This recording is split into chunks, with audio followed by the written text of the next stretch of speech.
As the world navigates a landscape marked by geopolitical tensions and humanitarian challenges, today's headlines bring into focus the delicate balance between a national interest and global responsibilities. In the Middle East, the resignation of the Gaza Humanitarian Foundation's director raises pressing questions about the ethics of aid distribution in conflict zones. Meanwhile, North Korea confronts internal turmoil following a failed warship launch, highlighting the regime's intolerance for failure and the potential implications for regional stability. Now turning to South America, Venezuela's recent elections in the disputed Essequibo region signal a bold assertion of territorial claims, prompting concerns over the potential for escalating tensions with neighboring Guyana. Now, these stories, among others, underscore the complexity of governance, sovereignty, and humanitarian efforts in our interconnected world. Well, I am Tabitha Ako. Let's begin.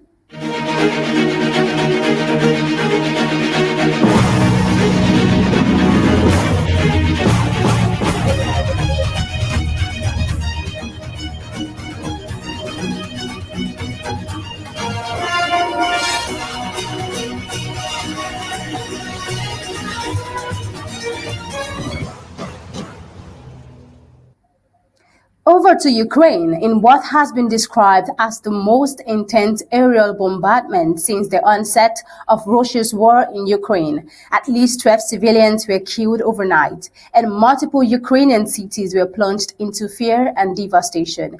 This surge in violence, reportedly involving over 150 drones and missiles, marked a chilling shift in Russia's military strategy, not just in scale, but in psychological impact. Civilians sheltered in basements while emergency sirens wailed into the early hours, their sleep broken by the thunder of explosions overhead. Yet, paradoxically, even as the bombs rained down, a massive prisoner exchange took place between Kyiv and Moscow. Hundreds of soldiers and detainees returned home, including Ukrainian defenders captured in Mariupol and Russian troops held near Kherson. The emotional scenes, with soldiers falling into their mothers' arms, underscore the absurd duality of war. Peace efforts stumbling forward even as destruction intensifies. But with this latest Russian offensive, which has exposed growing fractures within international diplomacy, Ukrainian President Volodymyr Zelensky lashed out at Washington, accusing the United States of silence and inaction. Every delay gives Putin courage, he said, his voice sharp with frustration. Yet in Donald Trump's reaction, there was neither silence nor hesitation.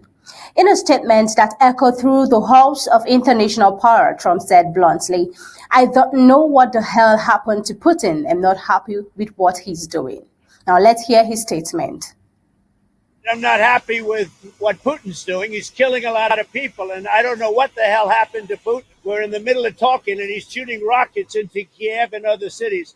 I don't like it at all. Something happened to this guy, and I don't like it. While President Trump's words were unfiltered as always, they carried so much weight. Trump's firm tone was a reminder of a leader who has, throughout his political journey, favored tough diplomacy backed by strategic unpredictability. His remarks were not just condemnation, but a calculated signal to Moscow that if he returns to the White House, a more muscular, disciplined American posture may await. It also put pressure on the current administration, which has been accused of strategic ambiguity that emboldens authoritarian regimes. It is clear that Trump's no-nonsense leadership, marked by direct language and swift action, may restore deterrence in an increasingly chaotic world order. But even as the West debates its posture, a darker question looms. Is global diplomacy failing to keep pace with the aggression of autocratic regimes? And can bold leadership alone restore a world increasingly tilting toward lawlessness? Well, moving on over to the European Union and on trade talks. In a stunning declaration that rattled global markets and reignited trade war fears, United States President Donald Trump announced on Friday that he is considering a 50% tariff on all imports from the European Union. This drastic move, which would quintuple the current average United States tariff rate on European Union goods, comes amid what Trump calls a pointless deadlock in trade negotiations with the 27-nation bloc. Meanwhile, taking to Truth Social, the president wrote, "Negotiations with the United European Union are going nowhere. I recommend a straight 50% tariff on the European Union starting June 1st. Now, the statement sends shockwaves through Brussels. Within hours, European Commission President Ursula von der Leyen initiated an emergency call with Trump. Sources close to the matter described the call as cordial but urgent, following what Trump later described as a very nice call. He agreed to postpone the proposed tariff until July 9th, giving both sides one last chance to strike a deal. The significance of these threats runs for deeper than just a fiscal penalty. Trump's announcement signals a reassertion of his hallmark, America First economic doctrine, aimed at redressing trade deficits and shifting the global balance of trade power toward Washington. The implication is clear. Under Trump's leadership, America will no longer accept loop-sided deals or sluggish diplomacy. But why now? Analysts point to the Biden-era stagnation in trade progress, especially in sectors like agriculture, pharmaceuticals, and digital services, where European regulatory hurdles have long frustrated the United States exporters. Now, the European Union, for its part, fears the United States may be returning a protectionist stance that could fracture the fragile post-COVID recovery in transatlantic trade. Still, there's an advantage in the pressure. It forces clarity. The European Union must not decide whether it's willing to concede to more open trade or risks further economic fragmentation. For Trump, it's a masterclass in negotiation. Use a bold threat to open a stock door. But will the ultimatum work? Or will this brinkmanship lead to a costly trade war that neither side can avoid? The world watches and waits as the July 9 deadline ticks closer. Now, still in Washington, over to the Department of Government Efficiency. In a revelation that has sent shockwaves through Washington and beyond, the Department of Government Efficiency, spearheaded by Elon Musk, announced that approximately $4.7 trillion in federal payment were made without proper tracking due to missing Treasury asset symbols. Now, these symbols are essential for linking payment to specific budget line items, and their absence renders the transactions almost impossible to trace. This discovery underscores significant lapses in financial oversight and raises questions about the efficacy of existing fiscal controls. The sheer magnitude of untraceable funds, amounting to nearly 70% of total federal spending in the previous fiscal years, has sparked bipartisan calls for comprehensive audits and reforms to prevent future discrepancies. In response, the Department of Dodge Efficiency has mandated the use of tax codes for all federal spending, aiming to enhance transparency and accountability. Elon Musk lauded the move as a major improvement in Treasury payment integrity, emphasizing the need for technological innovation to bolster fiscal accountability. Now, this situation prompts reflection. How can technological advancement be harnessed to prevent such oversight? What measures are necessary to restore public trust in governmental financial management? Well, in a new development, in a startling revelation that rattled both diplomatic and domestic security circles, United States authorities announced the arrest of an American man who allegedly plotted to firebomb a branch of the United States Embassy in Israel. The Justice Department said the suspect had planned to haul Molotov cocktails at a mission, in what could have triggered a diplomatic and symbolic catastrophe. The suspect, whose name has not been disclosed pending further investigation, had allegedly expressed frustration over what he described as the United States' complicity in the ongoing Gaza conflict.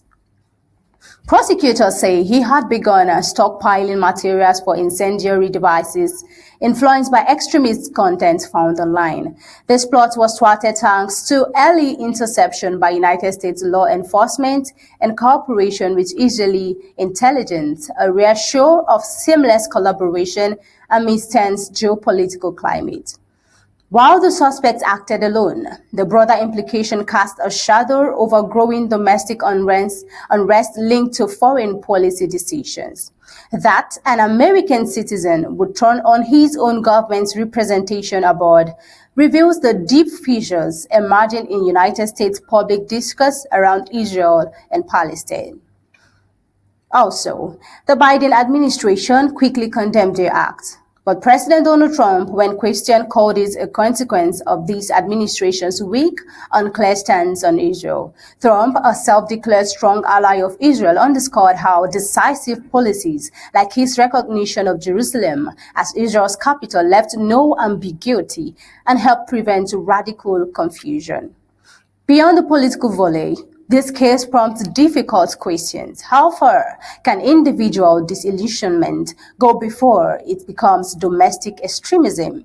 And as foreign entanglements deepen, what safeguards remain between free speech and foreign targeted terrorism?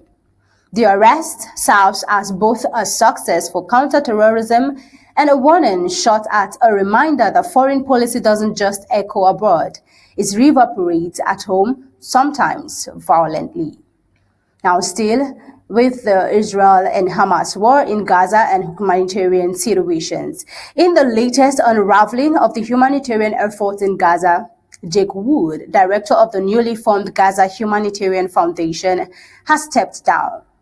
His resignation comes amid mounting criticism that the aid program, backed jointly by Israel and the U.S., was being used as a political instrument rather than a neutral mechanism to save lives. Wood's resignation, later leaked to the press, described an environment compromised from inception, citing Israel's heavy-handed control of aid logistics and the use of private contractors to escort convoys. These details cast a harsh light on what has pitched as a groundbreaking American-Israeli initiative to restore aid access after an 11-week blockade. Israeli authorities, for their part, argue that the presence of private security was a non-negotiable precaution to protect convoys from Hamas sabotage, citing past attacks on aid trucks. Officials point to the resumption of over 300 truck deliveries since the blockade was lifted as a sign of good faith. But critics, including several UN observers, contend that only a third of the aid has actually reached Gaza's civilians, with most held in warehouses or diverted. Washington's position has grown more difficult.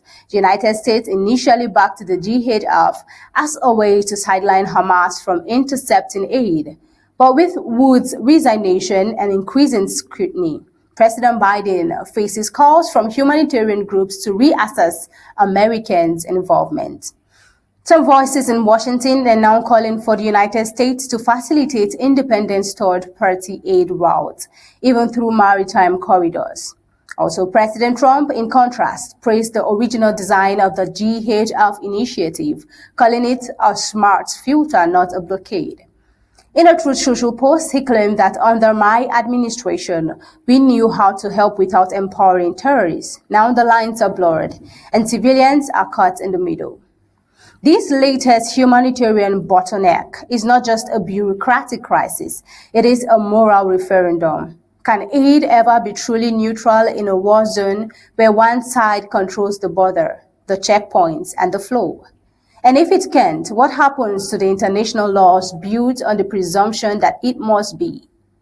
As Gaza's suffering intensifies, with hospitals overwhelmed and food stocks dwindling, the resignation of one man may soon look like the collapse of a larger ethical architectural meant to protect the world's most vulnerable. Now, over to North Korea. In a rare and striking development from one of the world's most secretive states, North Korean authorities have arrested 4 individuals believed responsible for a failed naval weapons test that left the regime's newest warship capsized and partially submerged at a major shipyard. The mishap, reported by North Korean state media in a tone unusually laced with embarrassment, is said to have involved Kim Jong-un's flagship next-gen stealth destroyer, a vessel previously paraded as the cornerstone of the Hamid Kingdom's maritime deterrence strategy. The botched launch reportedly occurred during a closed demonstration intended for top military brass and foreign military observers from sympathetic states like Russia and Iran. In a nation where failure is often punishable by silence or disappearance, these arrests suggest a significant internal rupture. Analysts say it may mark a rare public concession of technical failure in a regime obsessed with projecting perfection and one that lends heavily on military prestige as a stand-in for economic or democratic legitimacy. What's most telling, however, is how Pyongyang has framed the incident, not as a systems error, but as criminal negligence and treason, implying that the debacle was not just a blow to military capability, but to the supreme leader's personal authority. And in a country where Kim is often portrayed as infallible, this incident raises an uncomfortable question. Can the image of an unbreakable leader survive repeated cracks in his war machine? The geopolitical fallout could be just as significant. With the vessel's failure possibly witnessed by foreign envoys, North Korea's regional bluff is weakened, a fact not lost until Tokyo or Washington. It would and could embolden adversaries or force Pyongyang into a more provocative next move, such as new missile tests or nuclear demonstration to restore lost face. But for now, behind the sealed borders and forced smiles of officialdom, one of North Korea's greatest assets, its myth of perfection, is taken on water. Also, looking over to Venezuela, in a move that could tilt the geopolitical balance in South America, Venezuela held elections on Sunday in the oil-rich region of Essequibo, a territory long recognized internationally as part of neighboring Guyana. For the first time, Venezuelan voters elected a governor and regional lawmakers to administer an area their country does not, in practice, control.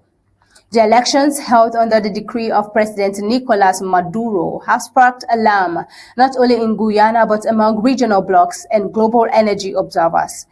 Essequibo, spanning over 60,000 square miles, is home to massive oil reserves discovered in recent years, reserves that ExxonMobil and other multinationals have been tapping under Guyanese jurisdiction. Now, by staging an electoral process, Venezuela is sending a symbolic but forceful message.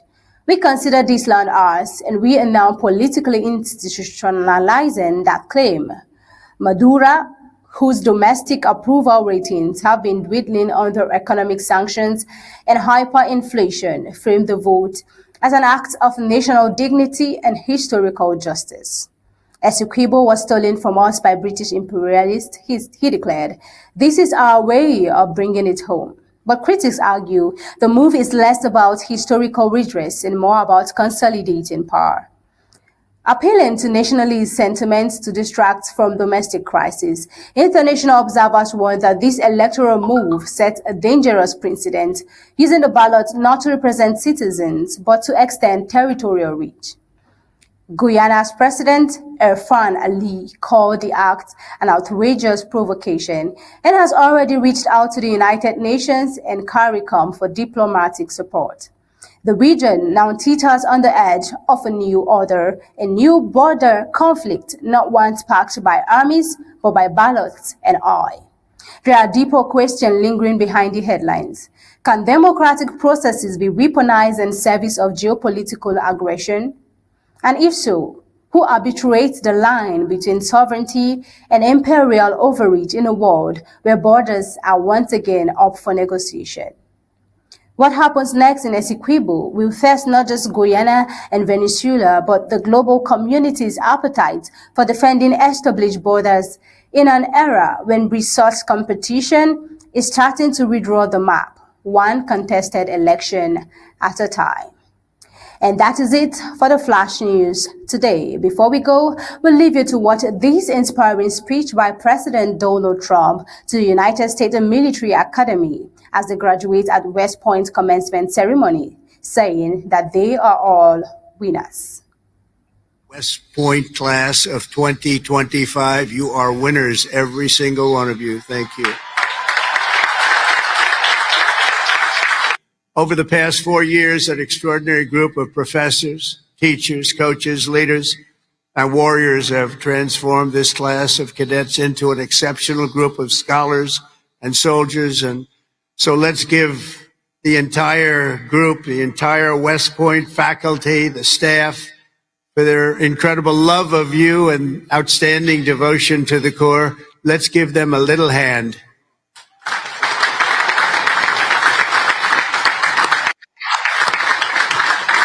They're in the stands, so thank your parents, your grandparents, and family members who made this all possible for you.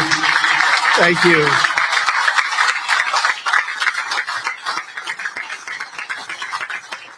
And I think they must have done something right based on what I'm looking at. America loves our military moms and dads. Nearly 1/3 of the cadets graduating today are themselves the children of veterans. So to everyone with us this morning who served America in uniform, no matter your age, please stand so we can salute your service. We'd like to see who you are.